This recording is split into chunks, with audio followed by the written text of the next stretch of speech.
to a very special Wednesday edition.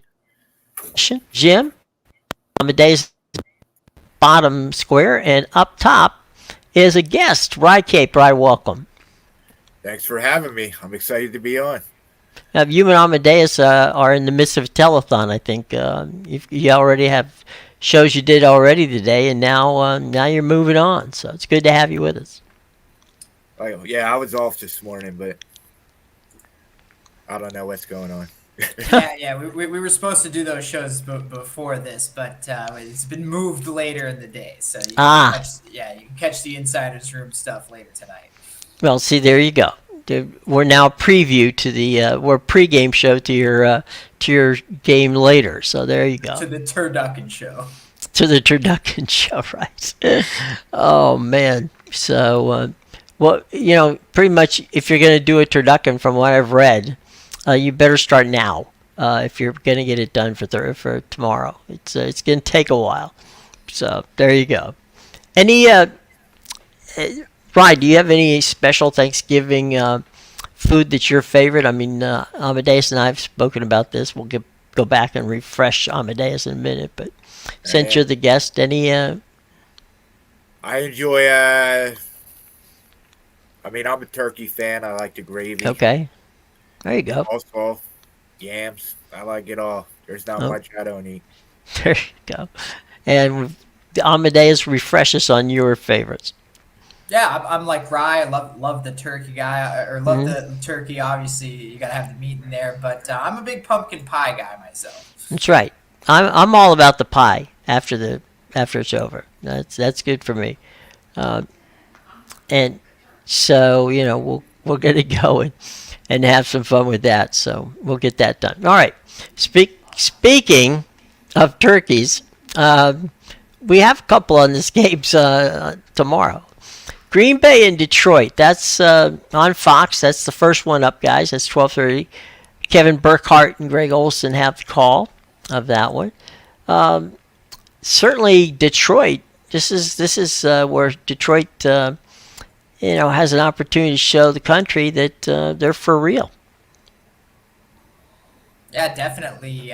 They have a chance to show they're for real. Obviously, they've been doing it all year with their 8-2 record. But I feel like last week almost felt like more of a loss for Dan Campbell. He probably was telling his team, you guys are lucky that you came away with the win there, but right. I want to see a better performance this week. So it'll be interesting. Obviously, the Chargers have that big win against Justin Herbert and the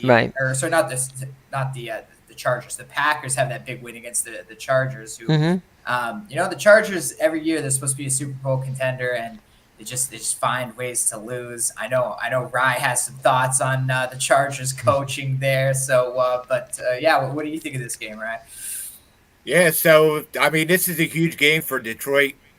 If you didn't know, on Thanksgiving Day they've only been favorites 3 times. They covered all 3. So that's a big thing. But, yeah, this is a huge game for them. I think the stadium's going to be hype. I actually like the over here. I have a little stat for you if you want me to. Go ahead.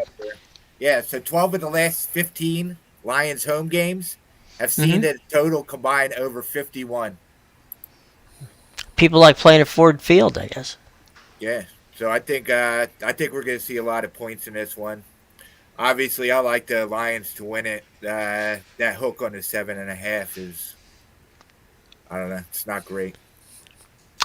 I don't know. I think from Detroit's standpoint, they feel like they've been undervalued all season long. So maybe, just maybe, this is their weekend to prove that they can, take out Green Bay and showcase everything to the country, because this is the first game up. Now, real quick history on that one. H.L. Hudson, which is a department store in Detroit, used to sponsor the Lions games, and they had a lot of success with high school games, and that's not uncommon. There are a lot of high school games played on Thanksgiving Day, usually in the morning, and then everybody goes home and has Thanksgiving dinner. So Detroit decided they would the sponsors would like to see Detroit play the Lions play on a Thanksgiving Day, and since they were spending a lot of money with the Lions at the time in the 1930s and 40s, that they said, okay, we'll give it a go, and so Detroit played their first game on Thanksgiving in the 40s, and they've been there ever since. So Detroit and Green Bay have actually played. I think it's the Bears and Detroit have played the most times against each other on Thanksgiving Day, but I think Green Bay's right in there as well. So there you go, little Thanksgiving Day background on Detroit. Now we have an NFC East battle between Washington and Dallas. I'm not sure you could call it a battle the way Washington is playing these days, but anyway, Dallas has done pretty well. Jim Nantz and Tony Romo on the call. Tony doesn't have to go far. It's about a half-hour drive from his place to Jerry's World. So this one, I don't know, guys. It hits. This has got ugly written all over it. Yeah, I'd love to hear what Eagles fan Rye has to say about the Cowboys and the Commanders in this one. Obviously, this is your division, Rye, so I'm gonna let you take this one. So yeah, I kind of feel like the Commanders are giving up, which is okay. Cowboys have seen a lot of their recent games have been huge blowouts. They put up a lot of points. This is another one. I think it's an easy win for the Cowboys. I think they score a lot of points here. Washington just gave up a lot of their defensive players. I mean, they gave up 35 points to the Giants last week. So that's stunning. And now, in fairness, that one was a pick six, going the other way. Right. At the end of the game, but not for nothing. It wasn't. It was a pretty ugly game between two pretty ugly teams. And Washington to get swept by the Giants, that's just embarrassing. But that's okay because the coach that they have right now will not be the coach next season. So no, he won't. But yeah. Also, the Cowboys on Thanksgiving Day are only 1-13 ATS their last 14 against the spread, huh? Yeah. So they don't cover numbers, so I'm staying away from that. But I do like the over.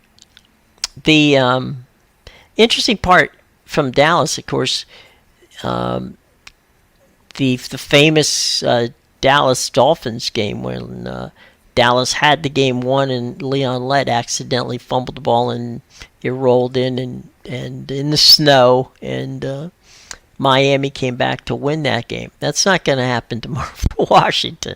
Number one, it's not going to snow in Dallas. And number two, if it did, they've got a roof. And, Washington can't get that lucky. Now, the nightcap is a tantalizing one.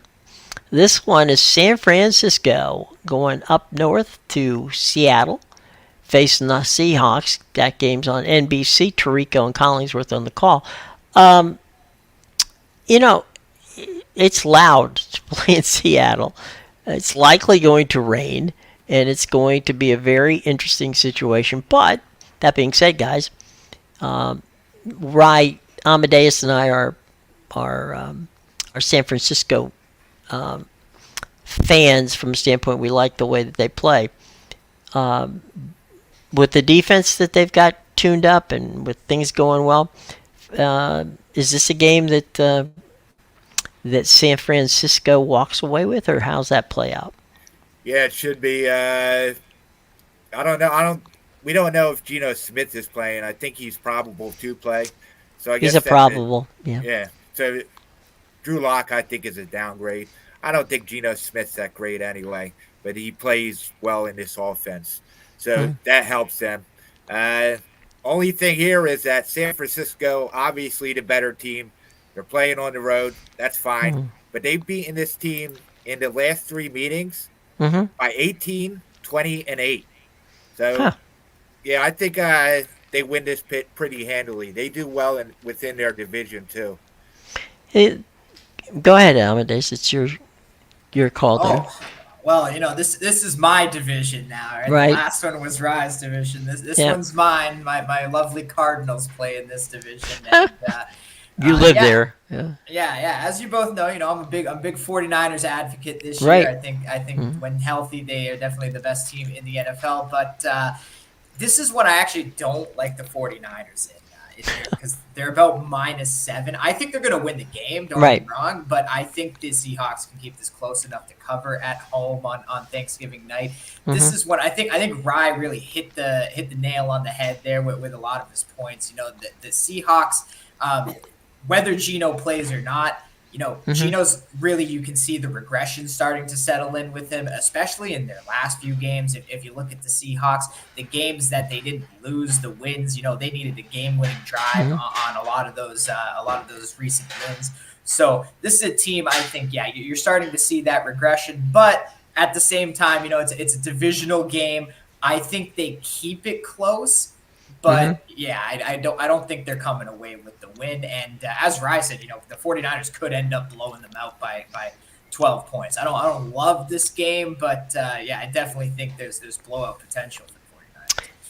Well, San Francisco. This is they had a they were in Miami. I'm sorry, no, they're in Jacksonville, and then they went home and played the game, and then they head up to Seattle. So they're kind of bounced around this week. Plus, it's a short week for them because they're playing on Thursday. But that being said, I haven't seen an injury report where anybody of note for San Francisco is on it. So they should be in full mode for tomorrow's night's game against Seattle. Should be a very entertaining game. Yeah, I think it was a great game for them to put. I think the night game is probably the best game. What do you think, Rye? Yeah, I agree, but I think the slate altogether is pretty good. I like that they have all three divisional games. Yeah, Yeah, even the Black Friday game is a divisional game. So yeah. Yeah, I like that one too. yeah. Let me ask you guys: the is there a prop bet, or is it a wise prop bet with regard to San Francisco to put play on McCaffrey as much as he's such an intricate part of that offense? Is he someone where that kind of, if you're a prop betting kind of a person, is Christian McCaffrey a good bet? I think so. I think he'll catch the ball more than run the ball. But No, he's yeah, done that I the think last they couple catch weeks. the ball a Yeah. lot.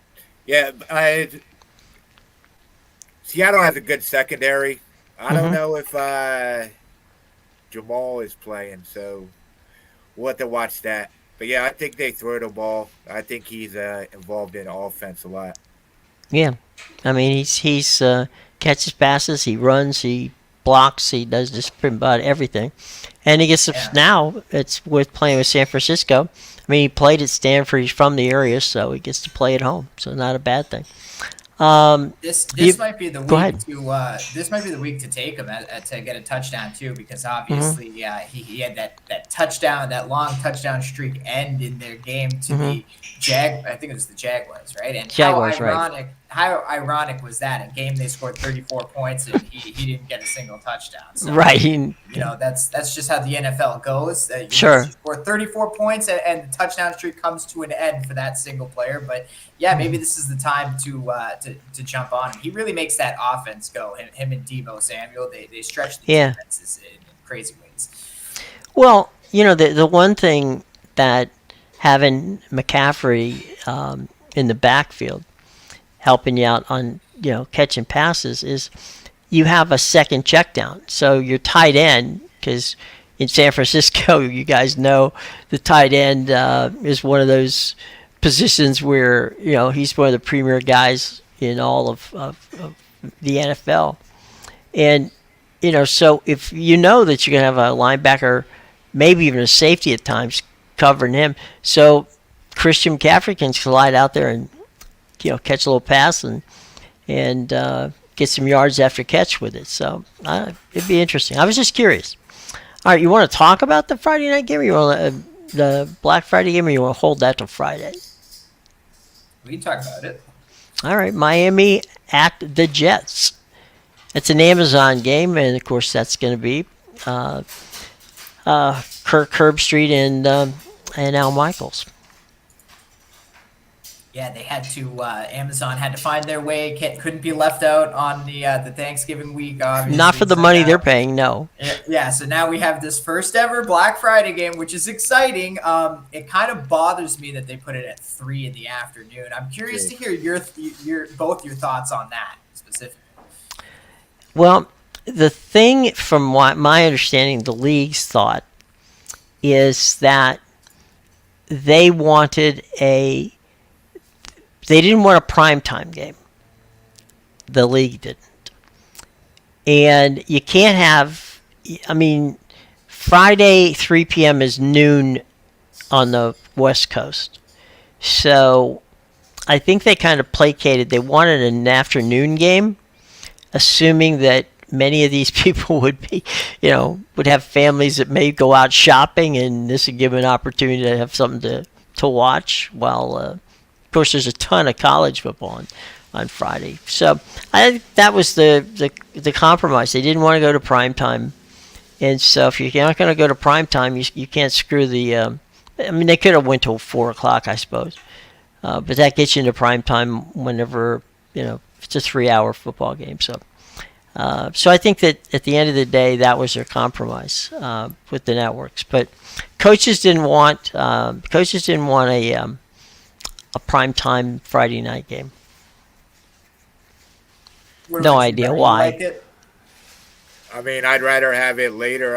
It doesn't have to necessarily be prime time, but maybe a 4 or 5 o'clock game. Yeah, I think 3 o'clock's a weird time. Yeah. But I guess that's why, because people are off for the day. That makes sense. Well, the other thing too, and this is going to be, Amazon's doing Amazon, but they've been really pushing, which is kind of fun, their Black Friday sales, and there's going to be almost every commercial that you will see in this game will have a code which you can take your phone up to the to your TV set and hit the code and get and get a discount. So it's not only is it a football game, it's a sell-a-thon as well. So you're not only can you watch the Miami and the Jets play football, but you can save money on Amazon products during the entire day. So finish your Christmas list while the game's going. Exactly right. You don't have to leave the couch. Just walk up and put your phone up to the at the big screen, and boom, you're all set to go. So that's going to be wild. Okay, so Miami, Tua and the boys are taking on the Jets, and we'll have to see. I mean, defensively, the Jets have played well. It's on offense they can't score. Yeah, now they just changed quarterbacks, so Mm-hmm. I don't know if that makes it better or worse because Zach Wilson really wasn't doing anything. I guess Tim Boyle looked decent when he came in relief for him, but I can't have any faith in any quarterback in this Jets offense. Well, I don't know. From my standpoint, he looked good in garbage time, so I'm not so certain that translates well. But we'll see. It's I think we talked about this, Amadeus and I, and that is Miami may want to run the ball more and stay away from. The Jets' defense on passing is good, and they're also good on rushing the quarterback. So maybe they play a style of game that is more conducive to running the ball, if that's something that they can do. I saw Mostert was on the injury list as questionable. I don't know what's wrong with him. Yeah, their other guy, Devon Achane. Yeah. I don't Yeah, he's know out exactly. for the season.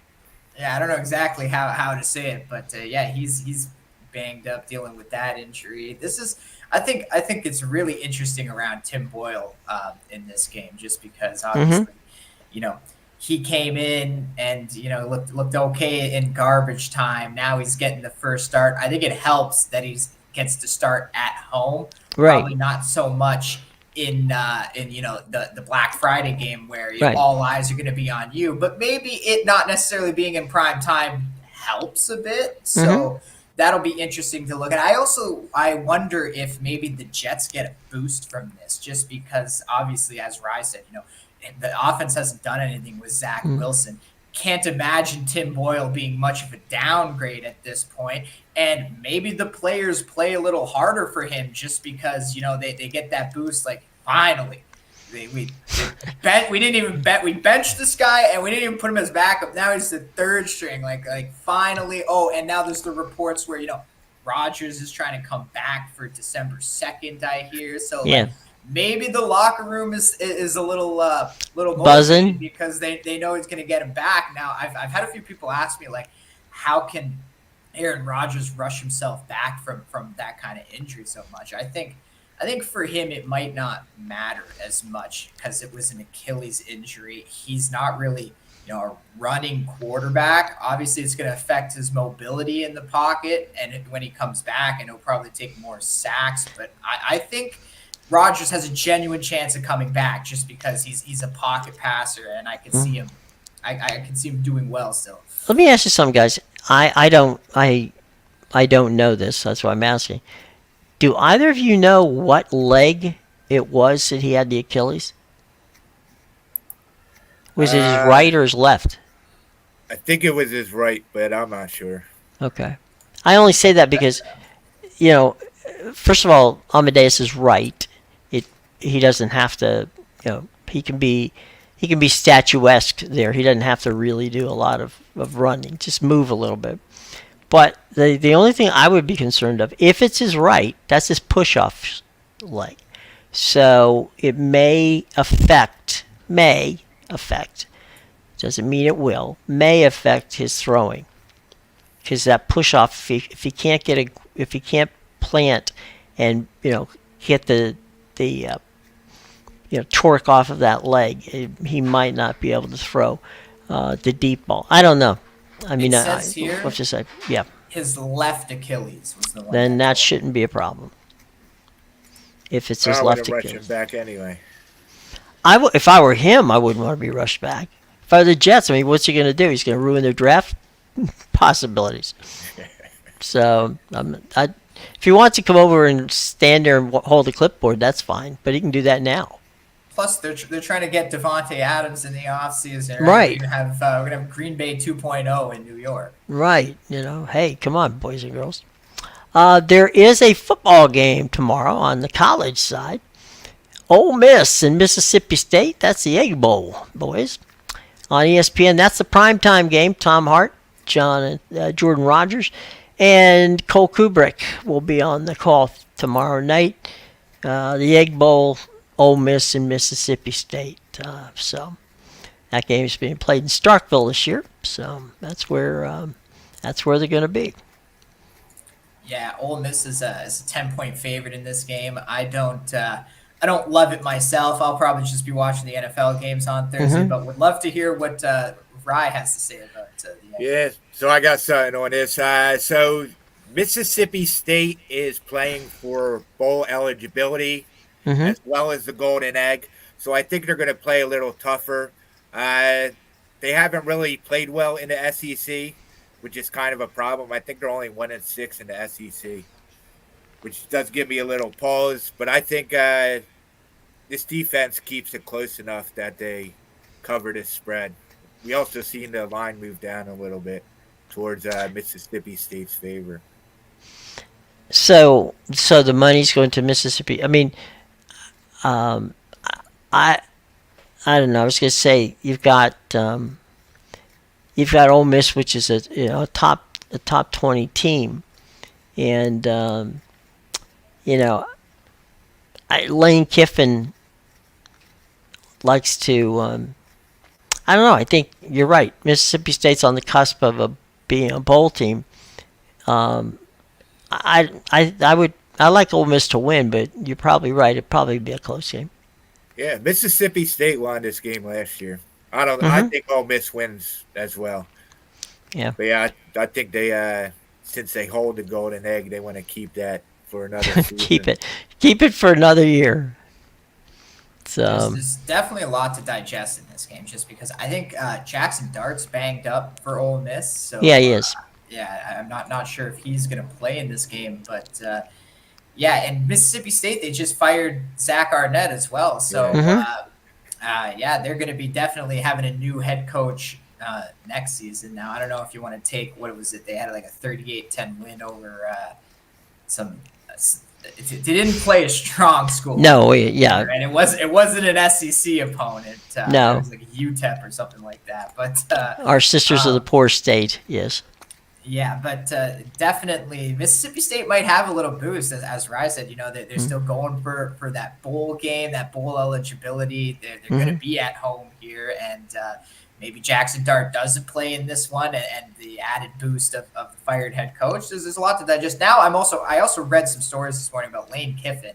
Yep. And some outside noise surrounding him. Yeah. So really wondering what's going on in Ole Miss.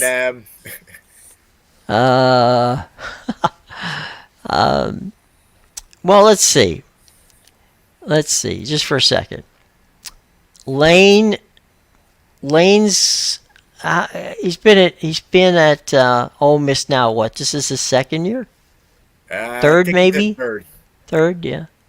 Okay, so Lane's shelf life at any one given team is usually 3 years, sometimes 2. So maybe, just maybe, you never know. I think, honestly, as much as I dislike Jimbo Fisher, and I do, and as much as I like Lane Kiffin, and I do, I think it would be a huge mistake for Lane Kiffin to go to Texas A&M. I don't know. I think you get better talent at A&M. No, he said, I'm not talking about talent. I'm talking about his personality, Lane's personality and the way he does things. I just don't know if his act would play at Texas A&M. I got you. That makes sense. It has nothing to do with, his ability to coach or the talent that he would have. I mean, I'll be honest, he'd be a huge upgrade over Jimbo Fisher. Because one thing you can say about Lane Kiffin, and that is Lane Kiffin is one hell of a game day coach, which Jimbo Fisher was not. Yeah, I'm not a Jimbo Fisher fan either. So I like Florida State, so the way he left us was disappointing. That was not right. No, that was a bad thing. Let's see, boys. You want to venture into a couple of Friday games, or you want to hold off on that? Yeah, or whatever you. Friday. All right. Well, pick a handful of the. I'll tell you what. We'll take the early games. I'll be honest. I've never seen this many Friday games in college football in my 40 some odd years of covering it. It seems a bit. Now, some of them are terrible, but they are here. Speaking of which, let's lead off with the terrible one. ABC's noon game is Miami at Boston College. That, my friends, is a dog of a game. Yeah, I don't know how horrible it's going to be. It should be an exciting game. I mean, Okay. Miami at times, their offense can put up points. Boston College hasn't been horrible this season. I forget their quarterback's name, but that guy's pretty good. He could run with those legs and whatnot. From my standpoint, it's just such a meaningless game. Where are they playing? In Boston? Yeah. They're playing up in Chestnut Hill in Boston. Yeah, we'll be nippy there. I'd look at them at Boston College to cover. I guess a lot of points for Miami to be laying on the road. The noon game on CBS is Iowa-Nebraska.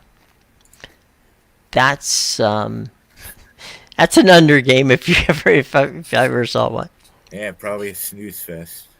Yeah, the under in this game is 26. So 26 is a lot. I was yeah. The last few weeks it's been like 20, 28 or 29 in the Iowa right. games, and we're still hitting the unders. So yeah, maybe the under. Obviously, Nebraska and Iowa have two of the better defenses in the country Mm-hmm. for sure. Top 20, I believe. But their offenses, yeah, we're talking like we're talking like bottom, 120 plus in Right. FPS. Yeah, definitely an under might be a good play in this one for sure. Well, the thing with this game is that Iowa is pretty much playing for nothing because they're already in the West Championship. So they're going to Right. be playing whoever wins from Ohio State or Michigan.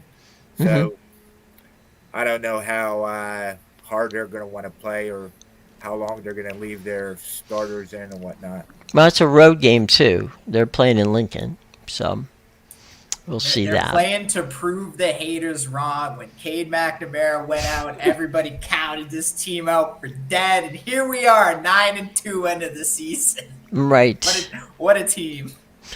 What a bunch of winners there. Oklahoma entertains TCU for the last time for quite a while. That's the noon game on Fox. Timmy Brando, Spencer Tillman are at the home of the Sooners where that game will be taking place. Yeah, This number has been steamed up, and rightfully so. I think Oklahoma smacks this TCU team. TCU hasn't been good this season. Mm-hmm. Yeah, I'm with Rye. Oklahoma, I mean, they've looked sus in a lot of their games, but Right. when it comes to playing at home, they've blown out a ton of teams there. They had the big Iowa State win, obviously. They had that bounce back win after they had the two losses. So, yeah, they struggled in the altitude last week, but I agree with Rye. They definitely come back and smash TCU, and they probably want revenge for last year, too, as well. There's a couple of group of 5 games that are interesting here.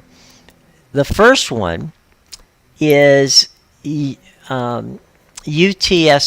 University of Texas San Antonio, is on the road to take on Tulane, and that's going to be 3:30 on ABC.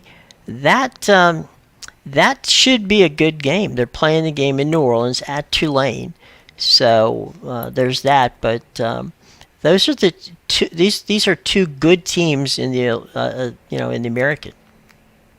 Yeah, talk about a game with meaning still. That, as you said, two good teams, both with something to play for. There's actually a three-way tie in the AAC right now. 3 teams Right. at 7-0, and because UTSA and Tulane play each other, the winner of this is basically going to the AAC championship to probably play SMU, assuming they Right. win their last game. So yeah, there's a massive magnitude of importance in this game. Yeah. And Tulane's is pretty much the same team that beat USC last year in the Cotton Bowl. Yeah, definitely. UTSA, I guess they had a rough start, but they've been rolling. The thing about this game, too, is UTSA plays well on the road, and Tulane plays really well at home. So it should be a close game. I think the line's like 3.5, 3, something like that. Then we got Mountain West, two Mountain West teams, Air Force at Boise State.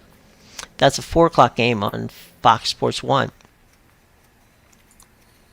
Yeah, tough to fade Boise State on the blue field, but they come in as a On the Smurf turf, favorite. yes. Yeah, they come in as a 7-point favorite, and I feel like it's just too much. I know Air Force hasn't been great lately, but they did show a lot of fight, even though they lost to UNLV. Who would have thought UNLV was going to win like 9-10 games this year? So Yeah.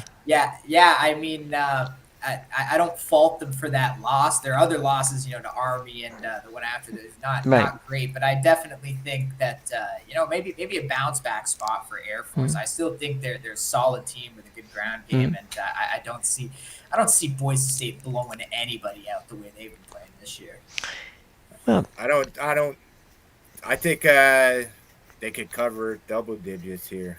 Air Force has been awful the last 2 weeks after going 7-0. Yeah. Yeah, Army like sent them in a spiral. Yeah. They lost the Commanders and trophy, and their Commander-in-Chief trophy went down the tubes. So there you go. and the Smurf turf has come up to bite them. The game of the day, and it is the late game. It's 8:30 on Fox. Is Oregon State at Oregon. This game, thank God for Oregon. It's not at Oregon. That's the chamber of horrors for many teams that go there. But I don't know. This is a Bo Nix coming out party these past few weeks. Maybe he just continues against a really decent Oregon State team. Well, we got two ranked teams here. Yeah, Oregon needs this to. I think they're going to be in the championship anyway, but they're sitting right on the brink of the college football playoffs. So a loss here it'll kill them. They're done. Yeah, Amadeus and I have been riding the Oregon bandwagon for well before others, and Rye's been on the Washington-Oregon train since the beginning of the season with us. Welcome to the train. We're happy to have you. I'd love both of them to get in. That'd be great. That was what I would love to see. They both probably deserve to be in there. Right. And it's never going to happen. No. I mean, this is the last year of the pack anyway, so God forbid that they would give them any help whatsoever. That's highly unlikely. But it's going to be a good game. I think that I think Oregon wins and off to the championship they go. Yep. Yeah, I was on Washington last week. Oregon State was actually favorite to them. Mm-hmm. I just thought it was crazy. Obviously, this line's way different. I think it's 6.5, 7 now. Might be more than that. For Amadeus, Oregon State is 13.5. Oh, 13. What's that? Yeah, Oregon's a 13.5 point favorite. That's a lot of points against a very good Oregon State team. Hey, they're the Eugene Chainsaw Massacre. We don't have this Oregon team. It's like that loss to Washington. Too. Yeah, it's that loss to Washington sent them on a tear. Like they're just destroyed every team they play. Dan Lanning is like, I don't need no stinking Texas A&M job. I got my own job here. So I'll tell you what. If I'm the Big Ten, I'm not really excited about seeing Washington and Oregon coming into the fold. UCLA and USC, fine, go ahead, bring them in. But not happy to see the guys from the Pacific Northwest heading in my direction. Actually, I think they need good teams in there because the Big Ten West has been horrible for decades. Well, one thing we don't have to worry about is Iowa taking out either of those teams. I don't think that's I don't think that's going to be an issue. I guess they're all going to be in the West. SC, UCLA, Washington. They're getting rid of the divisions, so it's just 16 teams, I guess. All right. So what? The two best teams at the end have play in the playoff. Yep. The championship. Yeah. Okay. All right. Well, get rid of divisions then. Just play what you got. Go from there. All right. Anything else, guys, that you want to chat about as we cruise here? I'm going to give you guys a chance to rest your vocal cords before you have to go and do another one. But anything else that comes up in the next 24 to 48 hours? Anything on the soccer side there, Amadeus? Oh, I mean, like we've talked about, the international break just ended yesterday, and so the players are traveling back. We'll have we'll be back in full swing this weekend for your Premier League and all your other domestic leagues, and the MLS playoffs. If you're following that, that'll be back as well. So they actually took an international break off. Well, there you go. They want people to say that they are international as well. So there you go. All right, boys. We will see you back on Friday. We're going to take tomorrow off and be back Friday with the big usual show where we take a look at everything that happens on Saturday and Sunday, and we can re-look at some of the stuff that we talked about here for Friday. Rye, you're welcome to join us if you can. We'd love to have you. If not, well, anytime down the road, you're always a welcome guest. Thank you. Yeah, I'll see what I can do. All right, I don't know what cool. my Friday looks like yet.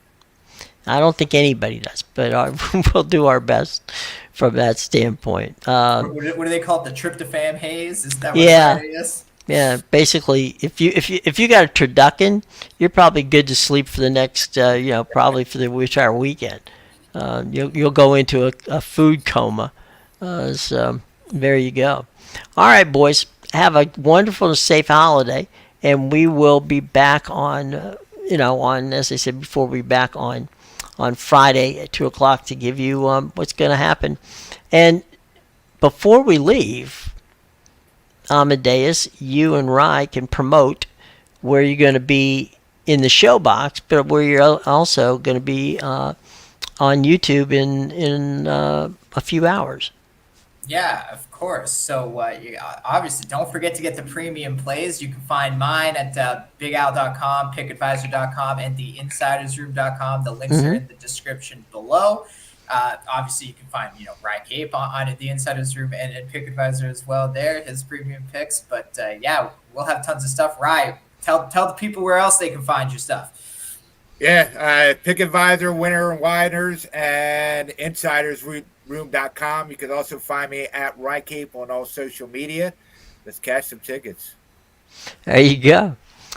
I couldn't have said it better myself, my friends. Okay, so have a good, safe holiday, and we will be back here on Friday. Okay, until then, guys, have a nice day. Be safe.